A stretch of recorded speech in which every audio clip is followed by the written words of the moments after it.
All right, guys, welcome. We'll begin with an opening statement from Coach Ellerson, then take questions. Coach? Hard-fought game. It doesn't, there's nothing about that that's easy. He's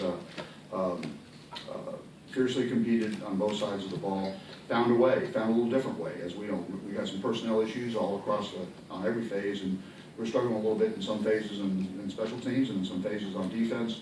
But guys rose up and made plays in situations, and I thought our offense did a good job of trying to take the game over. Stayed on the field, kept getting in the end zone. Open it up to questions. Go ahead, Sal. Coach, I know you've been looking for a defining moment from your team. Is this part of a defining moment? That's part of it. I mean, that was the most important game of the year because it was the one we played today.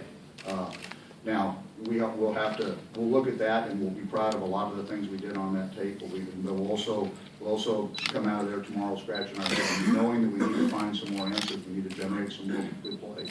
But the fact that the guys have continued to work as hard as they have, that are as positive about one another and positive and as excited to play as they are. Again, speaks to that senior leadership. I challenged our seniors going into this game, saying that this was one of those things is throughout the course of a contest, you correct emotion. You make sure that your emotion is right when you leave the locker room and start the game.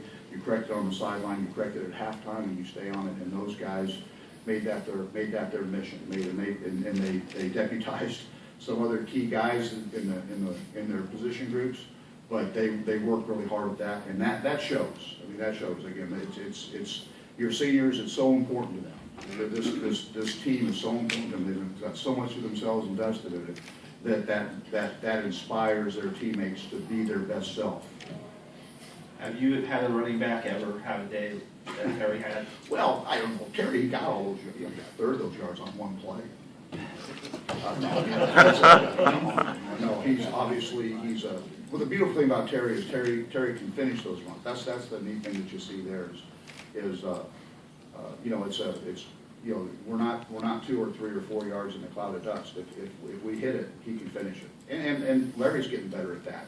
And Trenton had one of his best games with the ball, which of course speaks to Larry doesn't have that kind of a game, and Trenton doesn't have that kind of a game, and Larry doesn't, Baggett doesn't have that kind of a game if those other backs aren't blocking. Everybody gives, the offensive line's out there battling, and they're doing great stuff.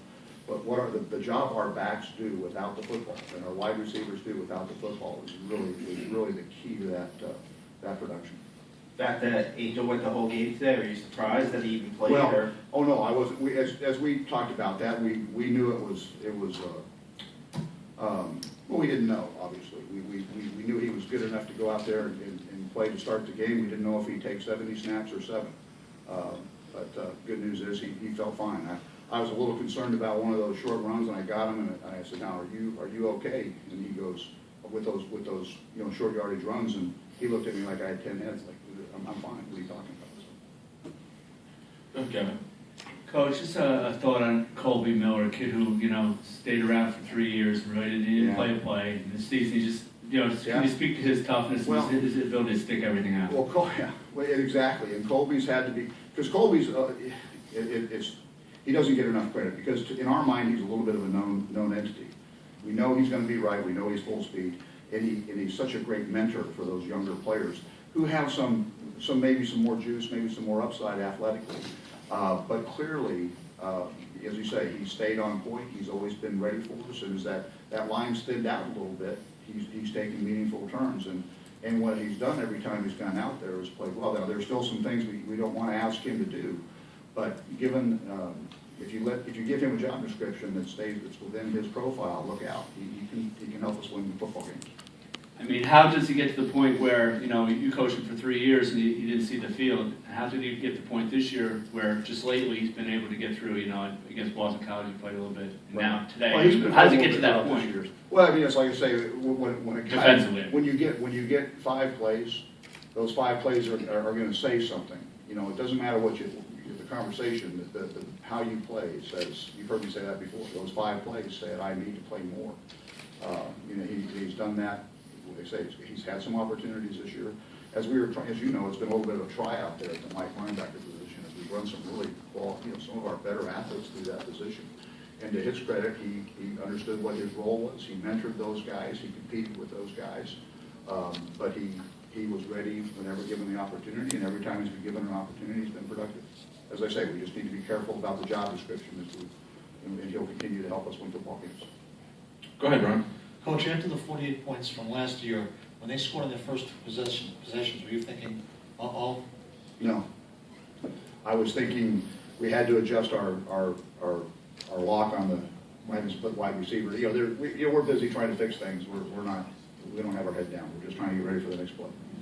When Terry's having a night like anybody, a run back having a day like this, I was going to ask him this too, but do you sometimes get the feeling that the player believes that every time he touches the ball he's going to do something positive?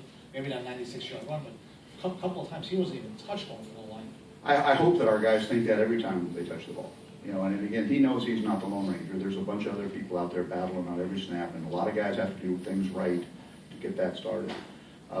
But those guys have had enough success that they have high expectations when they touch the ball, and they have high expectations for one another without the ball, which is, I think, and they're coming through for one another. We talk about how these relationships. You talk about the foundation of a great relationship is trust, and we trust our teammates to be battling to do the right things without the football, so that, oh, by the way, when I'm touching it, something will happen. But they enjoy playing the game with or without the football, and I hope that I can't say that enough. The whole offense feels great about those numbers. Feels great about that W. It's not an individual. Go ahead, Ken. And Coach, last week Larry Dixon was talking about how effective the blocking was in front of his runs, and we saw the same thing today, running for over 500 yards rushing. Tell us about how the offensive line was able to generate that much productivity. Well, as I say, it's the offensive line, the receivers, the running backs, all of them working together. And again, Angel putting the hands in the right ball carrier's hands. And Ian doing a great job upstairs of keeping us in the right place, recognizing where the challenge and opportunities were. So there's an awful lot of people that have to be on point to make something like that happen. And Coach, on defense, you had two of your starters out, Jeff Bacon and Thomas Holloway, and a lot of players had to step up today. Hayden Pierce and team, we mentioned Colby. What did the defense do to handle the game today without two players? Well, the thing that they can point to is you talk about what wins a football game.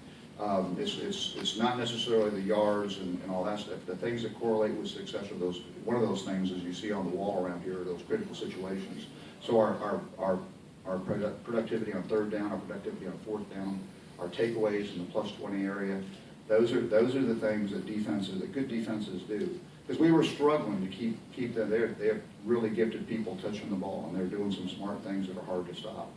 But in those key situations, our guys were able to raise up and make plays at that moment, and that's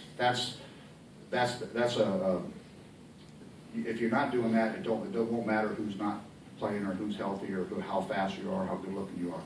It's going to be that situational presence and that ability to rise up and execute at those moments where the game can tilt one way or the other. Good, Coach.